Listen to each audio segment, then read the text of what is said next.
Hello and welcome to DY's recommendations for the February 2025 surprise special draw set. So there's a couple changes from the last surprise special draw set that I need to talk about today as well, because I never made a video on that one. And today's video will mostly cover the characters that I think are worthy of consideration for the upcoming Light Guild War in April 2025. I won't be going over any of the other element characters here because I don't think much has changed actually from my last video. I'll put a link to that in the description and in the top right, so go check that out if you are interested in the other elements. But today's video, we're going to focus mainly on the light units for Guild War. Alright, some housekeeping. The ticket is purchasable until February 16th.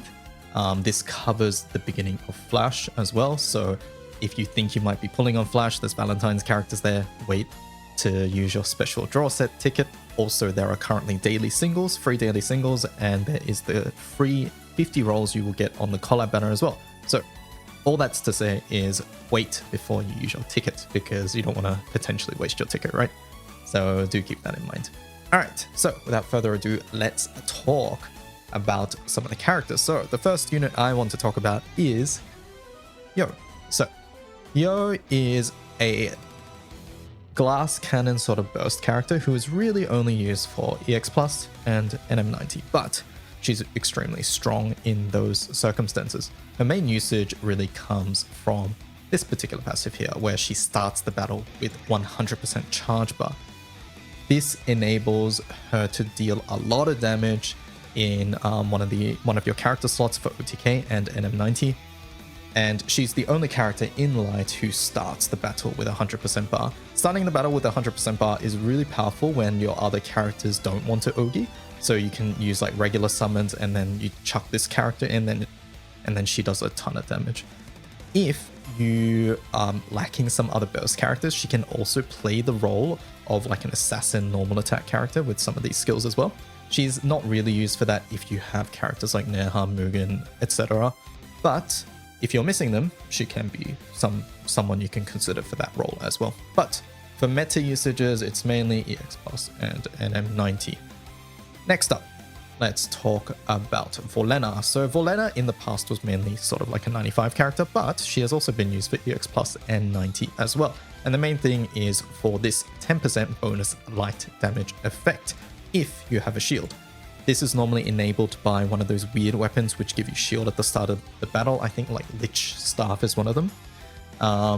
But other than that, you can also use her as a short burst rotation character with her second skill and her third skill, which provides TA and 20% echo as well there. So overall, pretty sort of neat short burst rotation character. Don't expect to see her in any meta teams for anything above NM100 and above, but anything below that, you can consider her as a tool for your burst kit for light.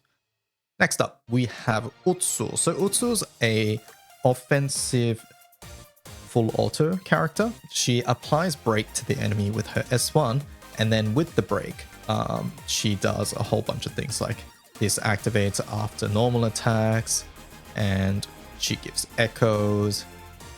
In longer full auto, she gets a bunch of extra damage from her S1. It gives assassin on turn 1 too. Last year, we saw her in one of the speedier, I believe it was NM200 full autos. This year, it depends on the boss as always, but perhaps we can see her in those cases again. I doubt we'll see her for NM250. I think her kit doesn't provide enough for a raid of that HP level, but for lower difficulties, 200 and below, we might see her again. So you can consider Utsusemi if you want someone to be more of an offensive damage dealer in your full autos. Next up, on the opposite side of the spectrum, we have Ahn. So Ahn is a defensive full auto character, and I think with her kit especially noteworthy is this one, which is the Dispel, which activates twice, and I believe there is a effect somewhere. Oh yeah, here. Ends cooldown for Ahn's damage skills here, so it is up fairly often as well. And on top of that, she also provides a whole bunch of defensive things. So for NM250, I think Arn can be a worthy consideration for those sort of defensive full autos where you just need those extra defensive utility to survive. Outside of NM250, I sort of doubt she'll see too much use. I guess for NM200, if you're lacking a more offensive team to really burst the boss down in time. But for 250, I think she can be quite useful. All right. And then the next two characters are sort of a pair. We have Novei first, and Robertina. So these two, they synergize with each other with their tune mechanics.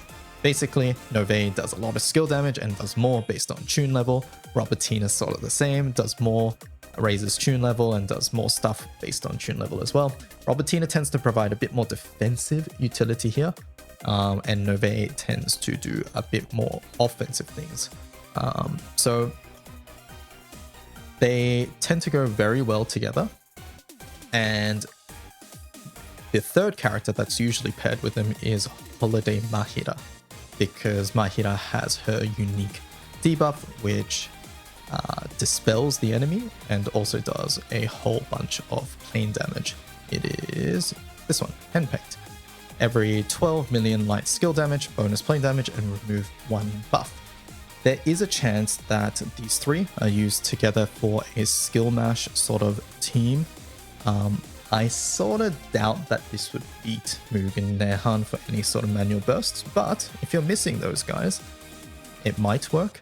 Now, recently Guild War gets this unique stack every time the boss normal attacks, and in a skill match team, you're naturally going to take a lot more turns. So depending on that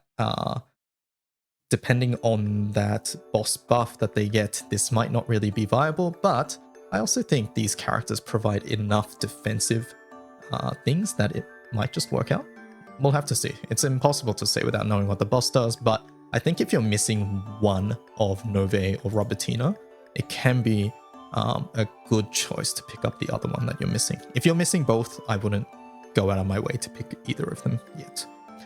All right, so I think that about covers all the light Guild War specific characters. Once again, for other element and other use cases, check out my last video on the Suptix because not much has changed since then. All right, but something that has changed is the addition of the Providence summons. So we have Bahamut being added, and we also have Lucifer being added. The other summons that were added were the Disciples series, so Shiva, Europa, Grimnir, and Alexiel. I personally don't think those are worth subtixing, mainly because I think it's better to subtix Lucy or Baha if you're missing a summon. So, what do I think about tixing Baha and Lucy? I think it is very worth it if you plan to take them to level 250 at some point. At level 250, these summons are very, very powerful. Lucy is a sustain summon, particularly for full auto, and it can also be used in HL. And Baha is a summon that sort of just enables other strategies, because at level 250, if you equip it as a main or a friend summon, it cuts your initial cooldowns, and as a sub summon, it cuts your other cooldowns every time you call it as well. So Baha tends to be a setup enabler, and Lucy is sort of just a comfy full auto sort of thing. And some setups actually really need it as well. So if you plan to take these summons to level 250, I think it's worth it. But I think that's really important. You got to take it to level 250. Before level 250, these summons are not really worth it at all. So even if you're at 0 star copies or like 0 copies or 1 star or whatever, you got to start somewhere. So I think picking one of the Lucy or Baha, if you plan to do level 250, if you have 15 sands ready to go, I think might be worth it. I wouldn't stone anything right before anniversary. Anniversary is next month if you didn't know. But yeah, you got to start somewhere if you are missing Lucy or Baha copies. So I think that is always a worthy consideration as well. Okay, and I think that about covers it. Thank you so much for watching. Hope you guys enjoyed. If you have any questions, as always, you can leave them in the comments below or on Mond, link in the description there. Anyways, I'll catch you guys later. Hope you guys enjoy the collab. And yeah, goodbye. Bye bye.